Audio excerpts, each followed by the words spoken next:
Hello, welcome to Informer. Today we're going to have some more stories from Reddit. But before we start, it would be so much appreciated if you would subscribe to my channel, like the video if you enjoy it, and maybe leave a comment down below. These simple clicks would mean a lot to the future of this channel and really reward the effort that I put in every day. And now, without further ado, let's go. Here is my story. While I was on my lunch break one day, I bought a scratch-off lottery ticket. I didn't normally do it because I didn't want to waste money. But for some reason today, I decided to do it. I scratched it off and couldn't believe what I was seeing. I won $50,000. I could hardly contain my excitement as I decided I wasn't going back to work that day and drove home to surprise my wife. I opened the front door and started calling out for her but stopped myself when I heard a man's moaning. Then I heard scrambling upstairs, so I rushed up there. I saw him climb out of the second-story window. He landed on the small roof over our front porch, then on the ground and took off running. My wife was screaming and naked, but I wasn't listening to her. I ran out of our house and down the street after him but lost him. He got too far of a head start.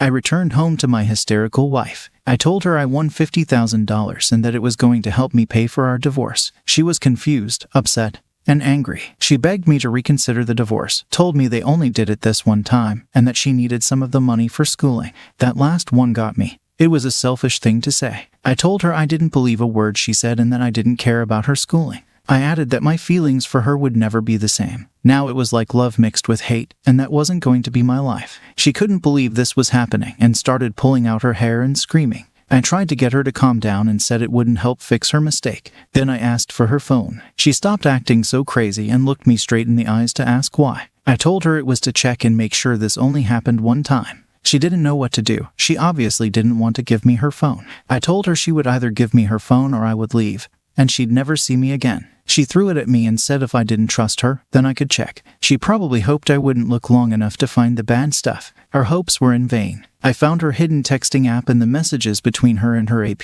She tried to grab her phone again, but I kept it and locked myself in the bathroom. She was freaking out, but it was mostly breathless crying. I scrolled up and up and up, but I couldn't find the top of the messages. There were lots of messages to prove he was at our house more times than I cared to say. I was done. I instantly resented my wife. I knew I'd probably have emotions emerge later, and it would be hard to resist talking to her. I finally came out of the bathroom, and she bombarded me with questions, wanting to know if I'd let it all go and forgive her. I told her I found her messages and asked why she did this to me. She said she was just a woman and she got bored but didn't mean anything by it.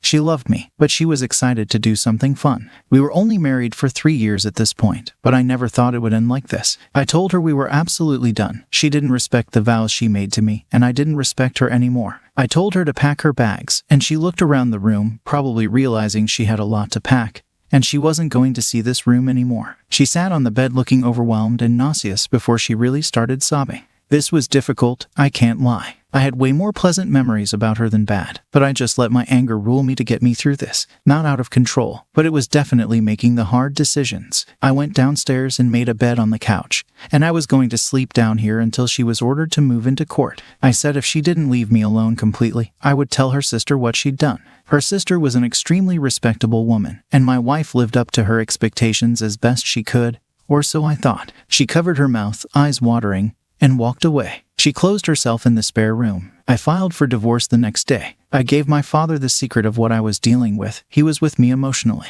He lived pretty far, so he was there for me across miles. I appreciate him. My mom left my life when I was 6. I had 2 best friends that I also told my experience to. They met me at a park, and we talked and walked. Meanwhile, my wife was miserable. She hadn't left her room, but she did text me to ask for money. What a way to show what was on her mind. Our fridge was full. We were stocked on all our toiletries. I asked her what she wanted it for. She said that didn't matter. She was still my wife at the moment, so she was entitled to some of my lottery winnings and income. I contacted my lawyer, and he gave me the idea to include a post-nup agreement in favor of myself in the divorce papers. I left the pile of papers on the table to wait for her signatures. Since she didn't have money to consult a lawyer, she signed them all. I was so thrilled I didn't have to give her anything. Now she had a short time allowed for her to move. She was not happy at all. She ended up telling her sister what happened so she could come get her. I wondered where AP went. A little birdie told me AP was already seeing another woman, so she gave up our new marriage for a man that dropped her like a hot potato. As far as I know, she still lives with her sister, and her sister hasn't been very welcoming.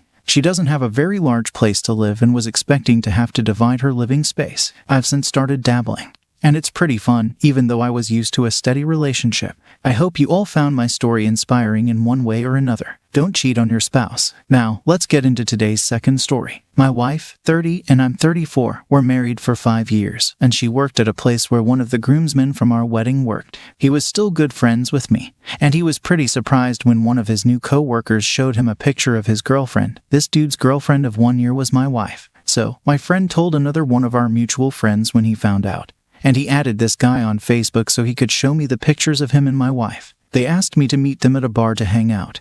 And while I did, my wife went out with her friends. As soon as I got to my friends, they told me they would be there for emotional support through what they were about to tell me. I instantly tensed up. I couldn't help it. They told me what they knew and showed me his profile, which had a picture of him and my wife on it. I couldn't believe how openly he was dating her, like she wasn't worried I'd find out. Her profile was set to private, and our relationship status said we were married to each other, but his relationship status, he was married to my wife. I clicked on that profile link, and it was the second account my wife made. She was living a double life, apparently, for the last year. She worked from home, but sometimes she told me she worked from the park or a cafe. I worked, so I wasn't able to follow her or validate what she was saying, but I believed her. Sometimes she sent me pictures to prove where she was, but for all I know, he was sitting next to her, just out of view. I asked them to come with me back to my house, and they agreed. We drank a six-pack and waited for my wife to come home. When she entered, I let her put down her purse before I said, "We need to talk," a very worrisome thing to hear in a relationship.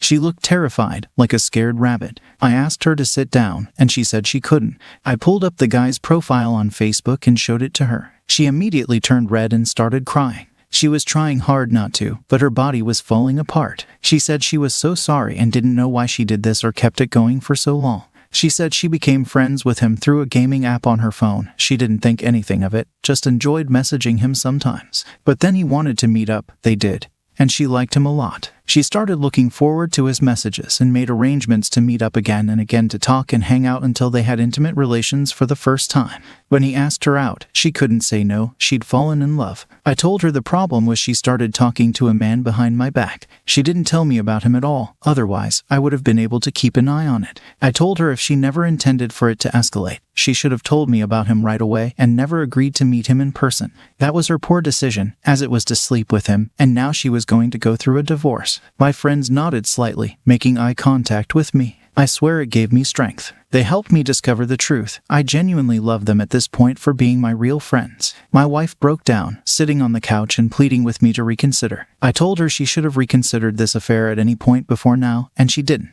I told her to get out. She knew it was my apartment. Mayan was renting it to me. She couldn't believe this was happening, and she closed herself in the bedroom. I assumed she was packing. She came out 45 minutes later with one large packed suitcase, saying she'd come back for more in a few days. Curiosity got me. I asked where she was going to stay. She said I wouldn't want to know. How humble of her. I couldn't be bothered about it. We were history, and I would find a new and hopefully loyal woman. So she left, and she never came back for stuff. AP dumped her 1 year later, and she was only able to stay in her brother's renovated shed. It was extremely small and smelled like mold. I remember from when I was there once. I don't feel bad for her, and I did find a nice girl to start dating. It's actually hard to take it slow because I became accustomed to a serious relationship. I've had to use a lot of self-control to keep myself from becoming too serious or attached too quickly. I've started to value myself way more than I ever have before and enjoy my own company without anyone else. I have a pet bird, and he sits with me often. I also go out with my aforementioned friends and write letters to a pen pal.